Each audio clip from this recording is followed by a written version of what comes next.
In the interest of time, I'll begin. Om Shri Gurupriya Namaha. Absolutely delighted to be in front of this very august audience.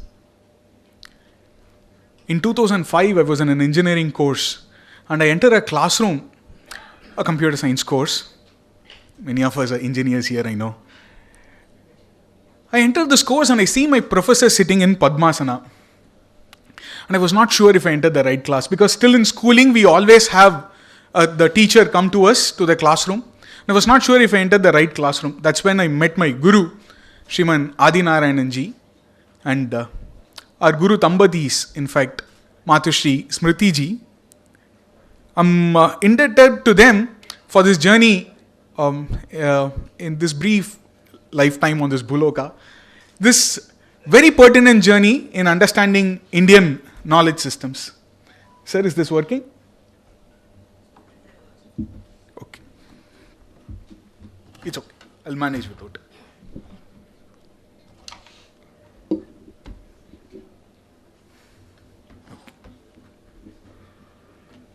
Here at Anaadi Foundation in 2015, the foundation was started. They were past professors earlier in tech field. Many of us students here, some of us here, past students of Shriman. I used to run my own software firm here in Coimbatore. Before that in the tech industry and so on. But there's something about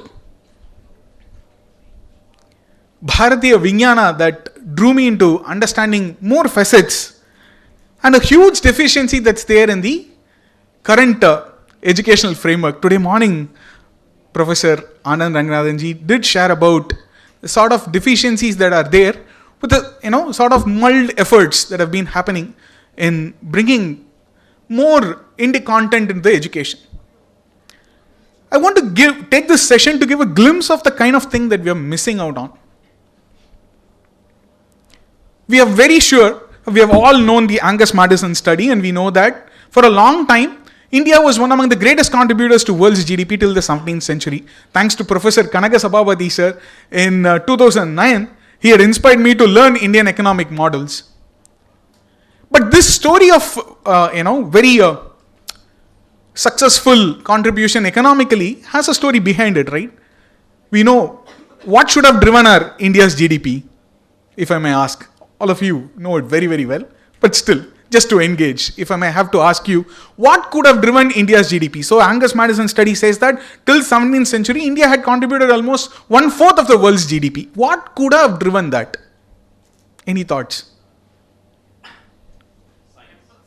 Science, temples, definitely. Artisans, absolutely.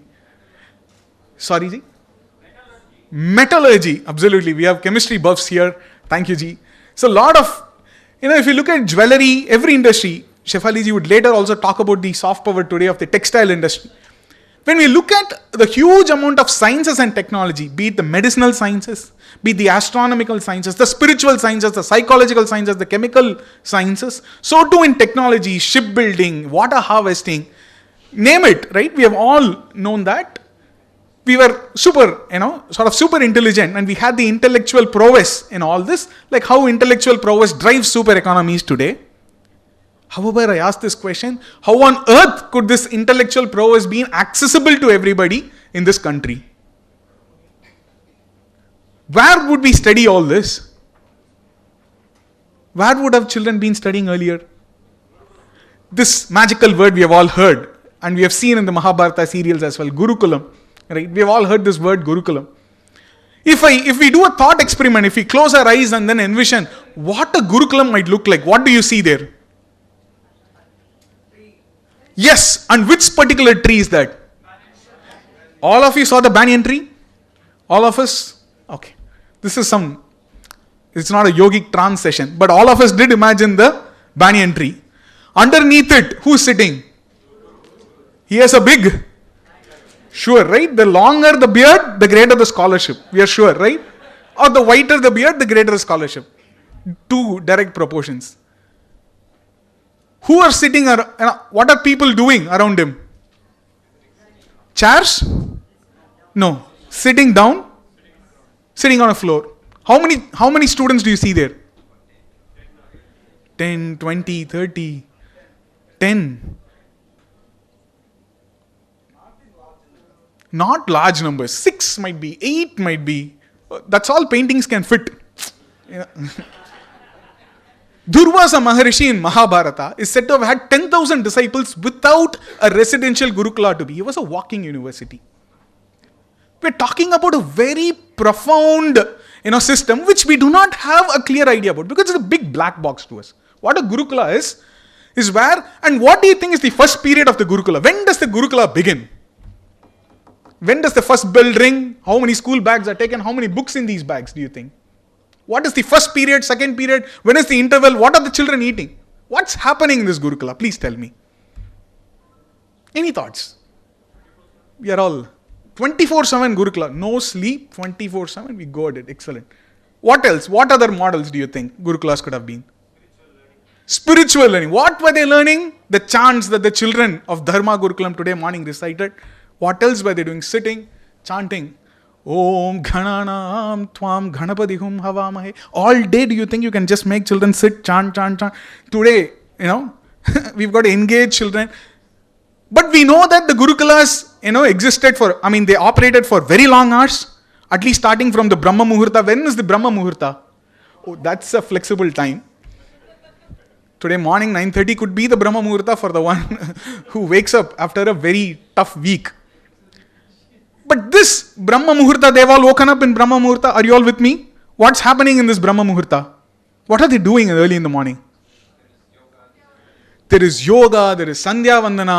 They're going to the nearby river, they're taking a dip. What else is happening in this Gurukula? Tell me. Yes, they are learning Vedas. What else? They're learning warfare. Okay. What else are they learning in this Gurukula? Ayurveda. They're learning Ayurveda. Fantastic. What else are they learning? They are learning maths in this Gurukula. Can you fit that idea into a Gurukula?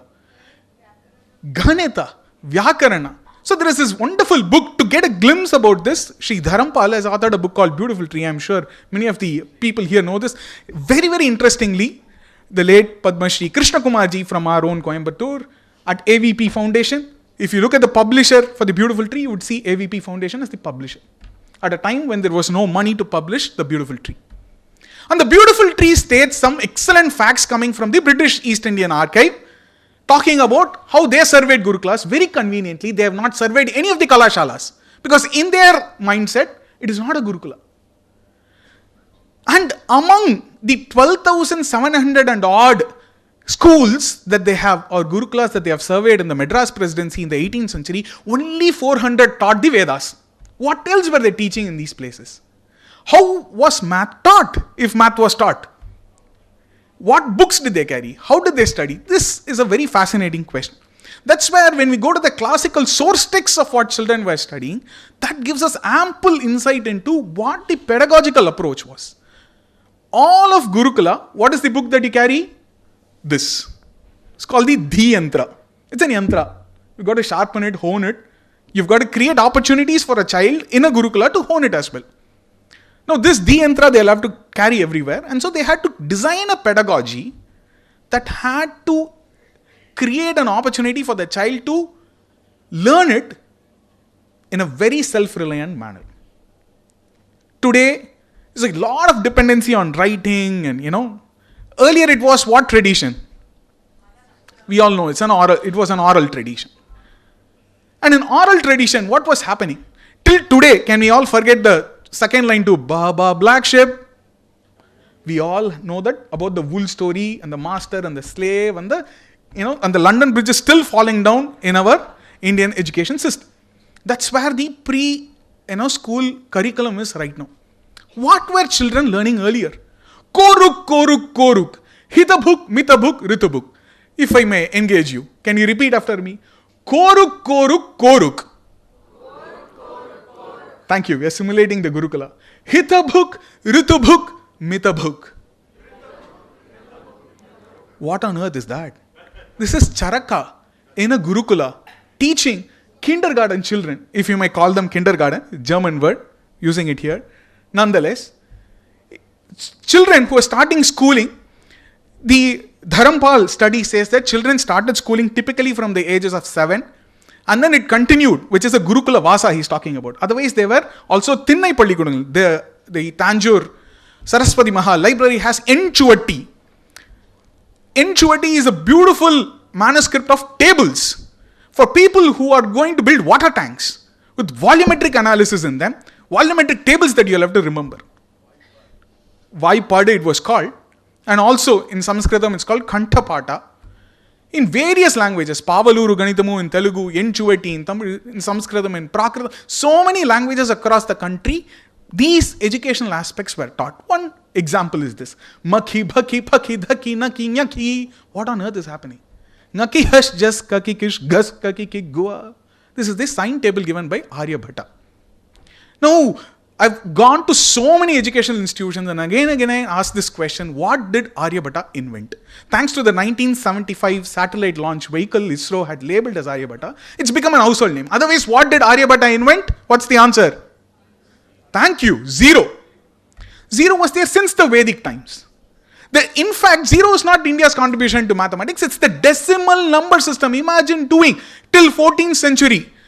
All of Europe is submerged in Roman numbers. Imagine doing multiplication. XIVVV plus CXIII minus VII. When will you finish? Just addition and subtraction. All of math here was exceptionally empowering. Here we followed something called the Parikarmashtakam. There were 8 operations that a child of 8 or 9-year-old had to master. What were these 8 operations? Addition, subtraction, multiplication, division, square, square root, cube, cube root. Sankalita, Vyavakalita, Gunanam, Bhajanam, Varga, Vargamula, Ghana, Ghanamula. Children had to master this mentally. How would they have achieved this? Now, we had to be from the Vedic times, we had to have constructed various things and there was a lot of demand for mathematical applications, be it in textiles, be it in construction, be it in cooking, be it in Vaidya, across a whole range of subjects. That's why Mahavira Acharya, a Jaina mathematician, starts his work called Ganita Sara Kaumudi with this verse. Laukike Vaidike Chapi Tatha Samaike Piva Vyaparas Tatra Sarvatra Ganitena Vinanahi, he says. And this is how mathematics was taught, by integrating it into Super Shastra, Ganit, also into textile engineering, combinatorics in textile engineering, metrics in music, meters in music. All this is how math was taught.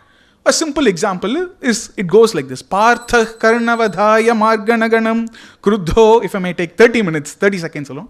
Partha Karnavadhaya Marganaganam Kruddho Rane Sandadhe.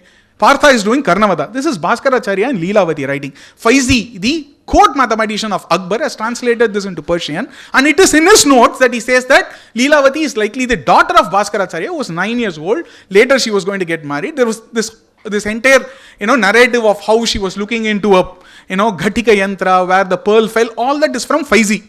But however, from the source text internal evidence, what we try to understand is that Leelavati is a Balika to whom Bhaskaracharya is posing this question.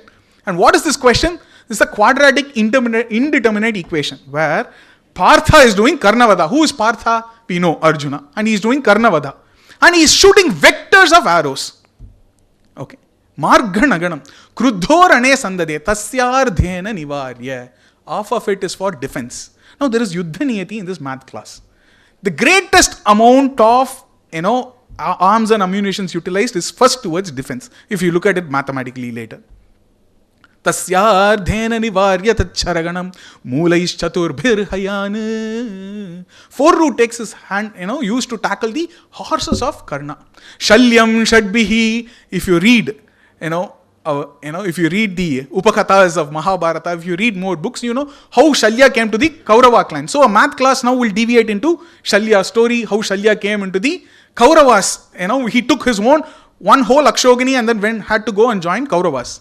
Though he was the maternal uncle of Nakula Sahadeva. From there the story will come back into the math class. Shalyam shadbhi ateshu bistribhirapi chatram dhvajam karmukam. One to destroy the umbrella, one to destroy the flag, dhvajam. One for karmukam. What's karmukam? Anshulji may say. Karmukam is the bow of Karna. Right? Ghandiva is the bow of Arjuna. One to destroy it. Finally, chiche dasya shirasharena katite Bhaskaras. How many arrows were employed? X by 2 for defense. 4 root X tackle the Thank you. Horses of Karna. 6 to tackle Shalya, the charioteer of Karna. 3 for the umbrella, the flag, and the bow. Right? Finally, 1 at the head of Karna. X by 2 plus 4 root x plus 6 plus 3 plus 1 is equal to x. Now, this is a quadratic indeterminate equation. When you solve it, you get x square minus 8 root x plus 10 is equal to 0. Solutions for it can be minus 2 or plus 10. Today, children learn it in 10th standard. Minus b plus or minus root of b square minus 4ac. And the question says solve for x. And then they give a question. Now, contrast this kind of rich pedagogy that we had in Indian traditions versus, contrast this to what's happening right now. A mundane education creating a lot of phobia towards math and sciences. And there are a lot of modern applications to this as well. 1, in pedagogy. 2, in computational thinking. There are fantastic ways in which you can impart algorithmic thinking into, children in higher education. So towards bringing back Bharatiya Vijnana and towards balancing it with modern sciences, we have a Dharma Gurukulam. Children of the Gurukulam presented here. We also have a stall there of some among the books that we offer for the rest of the world to also benefit from this, sort of endeavor. We believe very strongly in our Gurukulam. It's just Parni, 2 hours away from here. I welcome you all to visit the stall, and if possible, welcome to our ashram as well at some point in time.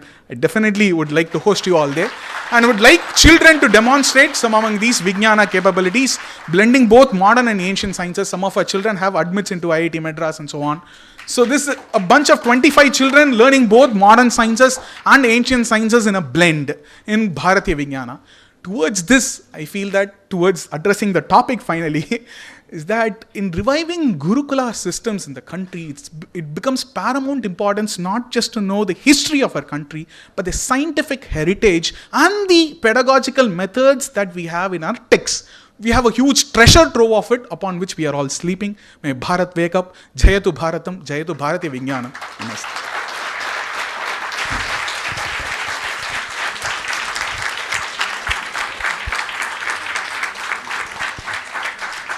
I request Sri Harish Karat ji to present the memento.